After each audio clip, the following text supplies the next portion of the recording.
अस्सलाम वालेकुम। तो कैसे हैं आप सब। एक नई वीडियो के साथ आप सबकी खिदमत में हाजिर हूँ और आज की वीडियो का आगाज़ एक अच्छी और ख़ुशी की खबर से कि पाकिस्तान ने अपना वर्ल्ड कप का आगाज़ बड़े ही फातिहाना अंदाज में कर लिया है।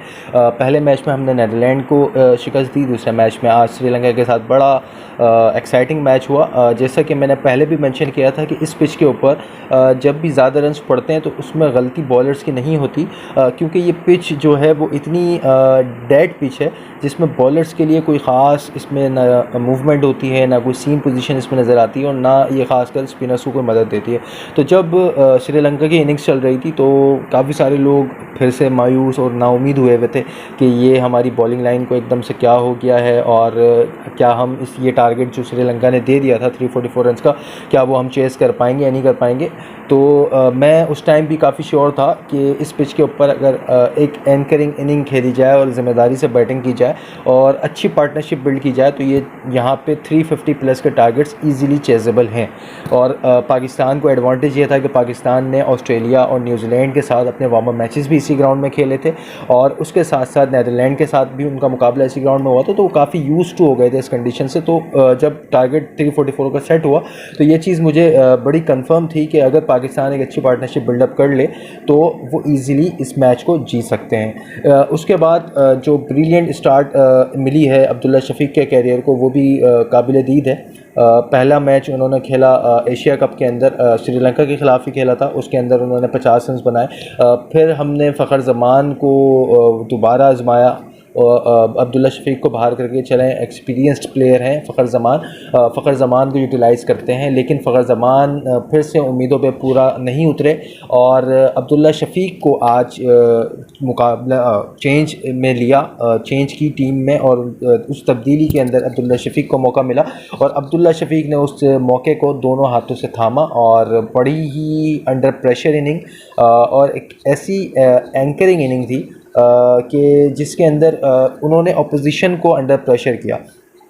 एक तो जब आपका इस तरह का मैच हो, जब आप किसी के परफॉर्मेंस की बेस कोई एक परफॉर्मेंस पे बाहर हुआ है उसकी जगह जब आप आते हैं तो आप पे डबल प्रेशर होता है कि अगर मैं नहीं कर पाया तो शायद मैं भी बाहर हो सकता हूँ। तो जब आप इस तरह के प्रेशर में आके अपने इस तरह की इनिंग खेलते हैं तो ये काफ़ी बड़ा इम्पैक्ट दे के जाती हैं और एक लंबे अरसे तक ये अपना इम्पैक्ट रखती हैं। लेकिन सिर्फ एक मैच से आप अपनी जगह बरकरार नहीं रख सकते, आपको एक अपनी इनिंग के अंदर अपनी परफॉर्मेंसेस के अंदर कंसिस्टेंसी लाना भी बहुत ज़रूरी है। तो उम्मीद करते हैं कि अब्दुल्ला शफीक इसको कंटिन्यू करेंगे और मैं बार बार बात करूँगा उसी चेंज की जिस चेंज की मैं बात कर रहा था कि जब हम बोल्ड डिसीजंस लेते हैं तो हमें इसी तरह सक्सेस मिलती है।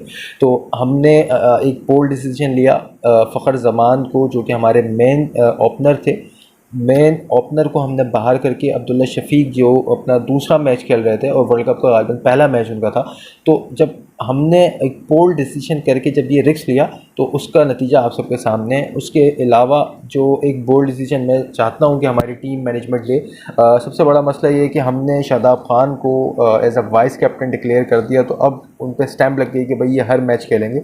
लेकिन जिस तरीके की अभी उनकी परफॉर्मेंसेस चल रही हैं उसकी बिहाफ के ऊपर मैं नहीं समझता कि शादाब खान को अगला मैच खेलने का मौका देना चाहिए। उससे लाख दर्जे बेहतर ऑप्शन हमारे पास उसामा मीर हैं।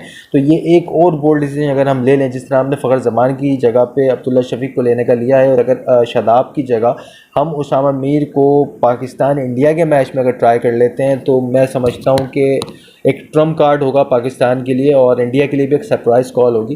तो मैं उम्मीद कर रहा हूँ कि काश पाकिस्तान इस तरह का एक बोल्ड डिसीजन ले और हमें एक अच्छी स्पिन का कॉम्बिनेशन देखने को मिले उसामा मीर और नवाज़ की शक्ल में, और इफ्तिखार भी इसमें थोड़ी बहुत उनको सपोर्ट कर देते हैं। तो ये बोल्ड डिसीजन हमें लेना पड़ेगा क्योंकि शादाब मुसलसल उन्हें मौके मिल रहे हैं, मौके मिल रहे हैं, लेकिन उस मौके से वो फ़ायदा नहीं उठा रहे।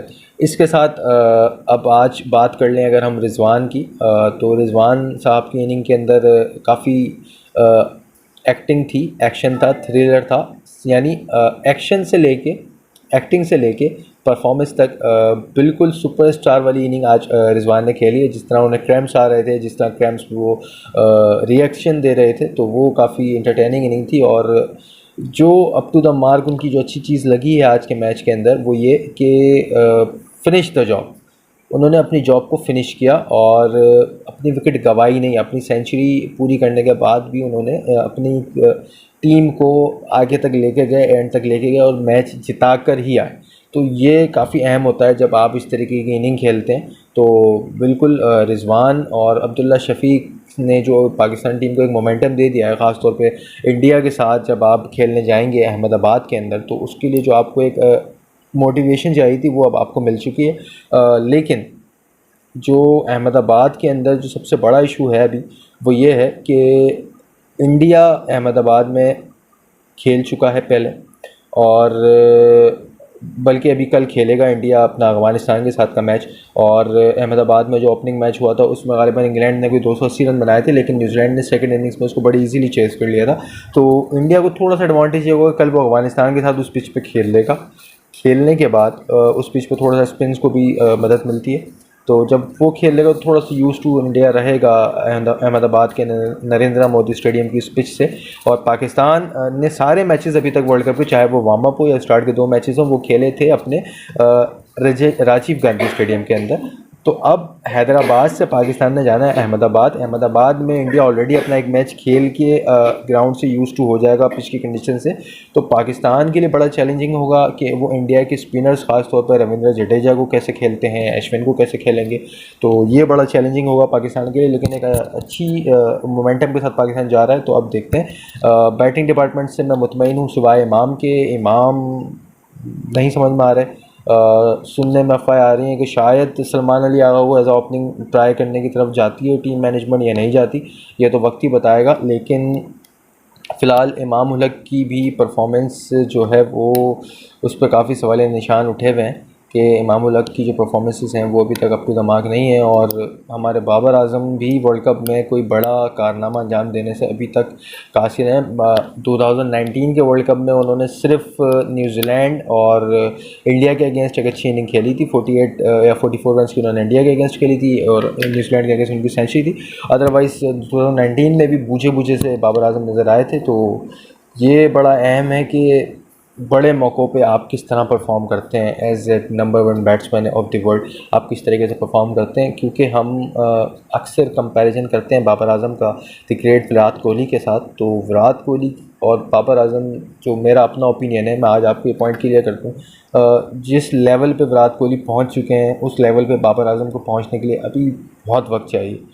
और ग़ालिबन विराट कोहली ने जितनी इनिंग्स इंडिया को स्पेशली जिताने के लिए खेली हैं चेजिंग रन चेज़ में, तो चेजिंग करते वक्त बाबर आज़म की इस तरह बहुत कम इनिंग आपको देखने को मिलेंगी, और बड़ी टीमों के ख़िलाफ़ ख़ास तौर पे मैं बात कर रहा हूँ।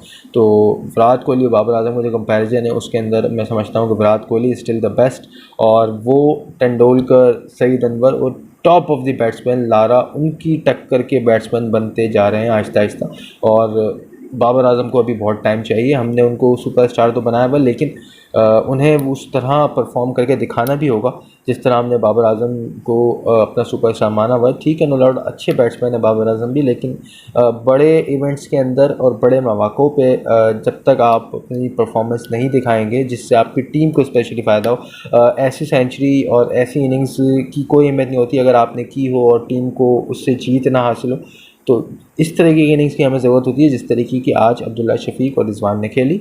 तो अब देखते हैं, हफ्ते वाले दिन पाकिस्तान इंडिया का मैच है, बड़ा एक्साइटिंग मैच होगा। बहुत सारा क्राउड उम्मीद है कि वहाँ पर आएगा, क्योंकि दुनिया के सबसे बड़े स्टेडियम में ये मैच होने जा रहा है। 1,30,000 से ज़ायद तमाशाइयों की वहाँ पर गुंजाइश है। तो बड़ा अच्छा और एंटरटेनिंग मैच होगा। तो अब देखते हैं इंडिया कल अपने मैच किस तरह करता है। अगर इंडिया कल का मैच अफगानिस्तान के साथ जीत जाता तो फिर दोनों टीमें, इंडिया और पाकिस्तान, जो कि रिवायती हरीफ हैं, वो अपने तीसरे मैच में एक दूसरे के मद्देनज़र मुकाबिल होंगी और दोनों टीमें 2-2 मैचेस जीत चुकी होंगी। तो लेट्स सी क्या होता है आगे। जब तक के लिए देखते रहिए मेरे यूट्यूब चैनल, और अगर आपने अभी तक मेरे चैनल को सब्सक्राइब नहीं किया है तो रिक्वेस्ट है आपसे कि आप जाके सब्सक्राइब करें ताकि वर्ल्ड कप की मज़ीद अपडेट्स आप तक आती रहें। अल्लाह हाफ़िज़।